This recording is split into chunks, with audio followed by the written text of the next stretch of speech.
Hey, what's up, everybody? I just want to make a quick video before I went to bed.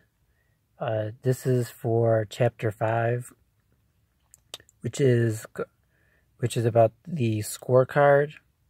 So the scorecard is it's basically how you track the pulse of your company, rather than waiting till the end of the year to figure out, what works, what doesn't, where your problems are, and how to fix stuff. It's better to know what's going on in real time so that you can make those adjustments before it's too late and you see what you see what your problems are, your losses at the end of the year. Because the problem with that is that you can't change that then. But if you keep tabs on daily or at least a weekly basis on what numbers evaluate whether or not you're doing a good job or where you want to be, rather than more than, and you want to do more than just simple revenues and expenses, because that doesn't really pinpoint what's working and what's not. That's a result of what you're doing, rather than a clear marker of how you're doing or what's working, what's not working. And it states that the best is to have between 5 and 15 of them. And the ones that I picked, for some of the ones that I came up with for U of L, would be student survey satisfaction. I think that would be probably one of the top ones, because that's what the whole basis is of the the school, is based off of how well you can teaching the right stuff and making sure you're doing an effective job. This would be done by, on a daily basis, you would send emails to students for, it'd be like a 5 to 10 minute survey for each class that they had. And that way, on a weekly basis, teachers can see what style is working, what's not working. Is it better if they explain, or do they need to explain certain stuff further? Do they need to maybe go back? Do they need to maybe do a hands-on project as opposed to lecturing? What kind of teaching styles for different information? Trying to figure out what works best. And also, some other ones were for complaints, crimes. Making sure, because that's another big one, which is on and off campus safety, seeing where crimes are occurring, what kind of crimes are occurring, and then also gauging the students of where do they feel safe, where they feel least safe, what can be done to increase this, and sort of trying to come up with ways to better tackle the problems before they arise. Another one was donation conversion rates. So figuring out how often do people, versus the number of calls that are done, how many people donate, what is the top reason that they don't donate, what's the reason that they do, what's maybe times of the year, times during the day, or days of the week, maybe better or worse, trying to pinpoint stuff and work around that. Another one, let's see, the success rate. So basically, how soon after people graduate are they finding jobs? Are they finding jobs in their field of study? What is their satisfaction in school with education that they received, what stuff would they like to see, what would be better, what would maybe increase the likelihood that they donated money, stuff like that. And then another reason why this is important is because once you have numbers, it's easier to focus and push yourself to excel. You kind of in the story in the book, he references that everybody has a number. So if you're a sales person, maybe it's sales during the day, or he also referred to a receptionist, that 1 ring or 2 rings is good, 3 rings is bad. Basically what kind of number, or maybe a number of production, or maybe a number of speeches or papers, or just some sort of barometer that you can use on a daily or weekly basis that shows that you can attribute to if you're hitting your marks. And one of the things that he referenced as well was that using a similar format of CompStats by Rudy Giuliani, when he became mayor, of tracking crime on a daily basis and a daily and weekly basis to better patrol areas so that they could tackle problems and keep crime and stop crime before it happens, rather than just recording it after the fact. And they found that this helped to cause a huge reduction in crime. And also, I watched a TED Talk with the mayor of Tulsa, and he used a similar format, and again was able to significantly reduce, I believe it was violent crimes or something like that in Tulsa, by using the same formula of keeping track of numbers on a daily and weekly basis, so that you can better serve the community and go to where resources are needed the most. He also gives he has 8 points of why tracking numbers is important, or why it'll make you more successful. One is it cuts through subjectivity. So rather than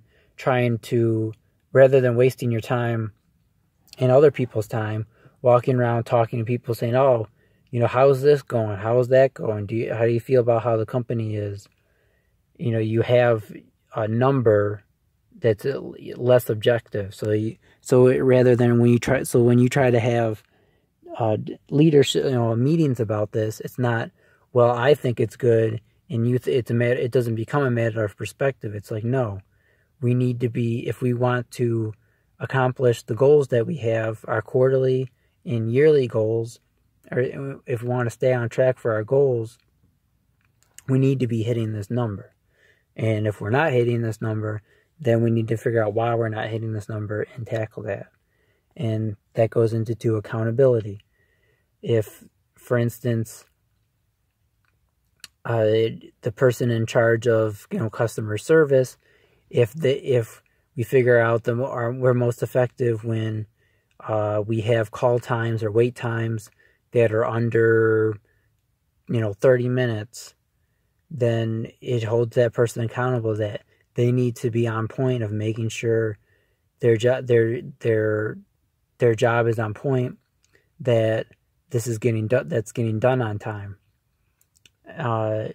For instance, one of the things with me that is helpful is making sure that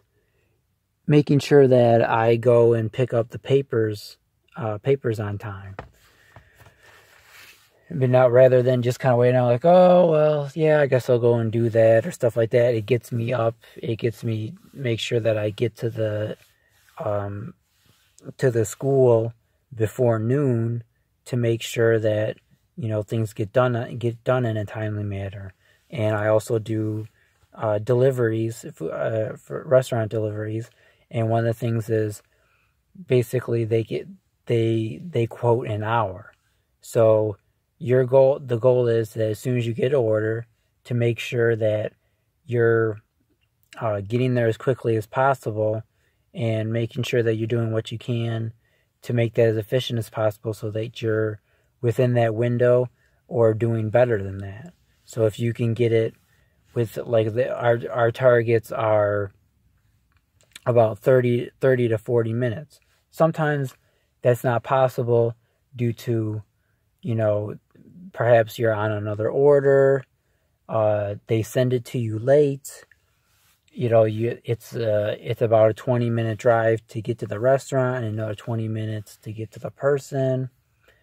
Different types of factors, but generally speaking, as long as we can keep it an hour or less, then people are going to be happy. People are happy with that. That's when people start to get upset, when it's over an hour. But sometimes, if it's a busy time, it can get up to an hour and a half.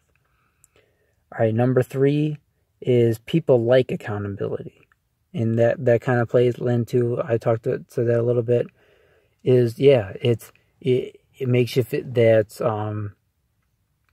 that you're meeting customers' demand if you're, if you're beating that hour time limit, or maybe if you're doing, 30 minutes, then you're really feeling good, because not only that, but if there's a high volume, the quicker that you get through orders, the more they're going to give you. So it's definitely helpful to you to make more money. Creates commitment.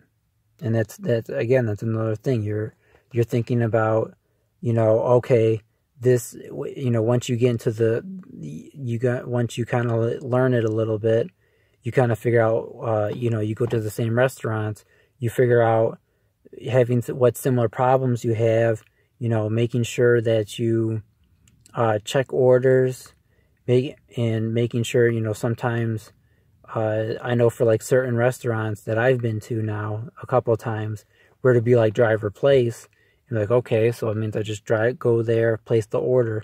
Well, sometimes these places can actually take orders on the phone, and you can place it. Let's say maybe you're in the middle of another order, and you know that it takes a while. You call the order in, and then once you get there, maybe you only have to wait 5 or 10 minutes, or not at all. So, like I said, it kind of pushes you to do your job better. And another thing too is, sometimes if the call center is busy, they might not be able to place it. So again, you can call in the order and make sure, help yourself out, save yourself a little bit of time by having it either done or closer to being done than it would have otherwise if you just went there and placed it yourself. It creates competition. Again, of course, you don't want to cut corners, but a little bit of competition. People like to take pride in their job, so it's nice to, like, for instance, salespeople like to compete on sales. Again, you don't want to be cutting corners, but it does push you to kind of figure out how you can perfect your skills, so you can hit those numbers and you can beat your coworkers. One of the things that that kind of pushed me to compete is we have a bonus that if you do 40 orders in a week, you get $40. And so I've been, last week was the first time I got it, but it was also the first time that I actually had enough time to get it. I should say the week before that was the first time. And then I got it again last week. So that's my goal is, I like when our boss, posts, who gets the bonuses for that week, gets that bonus for that week, because I like to see who's there and who's not, and seeing, I like the thought of that I'm the you know, that I'm the repeat on that, and I like to hit that every week. And then, of course, you know, if I'm doing this anyway, why not get, you know, be able to get the extra money? And also, as far as sales go, a lot of places do stuff like, I know with the call centers, they'll have stuff where you can basically increase your hourly rate by, you know, $2 or $3 an hour by hitting your marks. For instance, if you have a sales-based job, it may be, you know, for your first 10 sales, you get 10%, and then maybe the next 20, you get 15%, and then anything over 30 is, you know, 45%, something like that. The next one is what gets watched gets improved. So again, if you're paying attention to those numbers, then you're always thinking about those and working towards getting those numbers up. And then it creates teamwork. So if you're part of what is it? You know, if it's a team effort, for instance, with police officers, you know, if you want to be, you know, prevented crimes or keeping crimes down, or whatever scale that you want to use for that shows you that you're doing your job well, that you're helping to reduce crime, that invokes teamwork. So you want to make sure, you want to maybe give people tips on certain areas, or what stuff to look for, or maybe characters, or, you know, maybe like people that the police see around a lot of times, and what to watch out for, what to look for, what areas people like to go to at what times, you know, little pointers and stuff like that.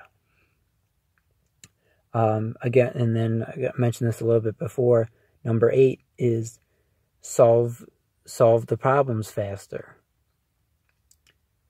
Solve the problems faster. So, like, again, once you see a problem, or you can't fix a problem you don't see, and if you don't see the problem, you can't fix it. So again, once you see that, let's say we have a number of, let's say for instance, teacher satisfaction for the surveys, it's using a scale of 1 out of 10. Well, let's say we want to keep ourselves at an 8. And then one week, you know, it drops down to maybe a 6.2 or a 7.1. All of a sudden, you know, the week that happens, next to, you know, when we get those results in for that week, and it's like we got a 6 or a 7, and it's like, okay, what happened this week? What's going on here?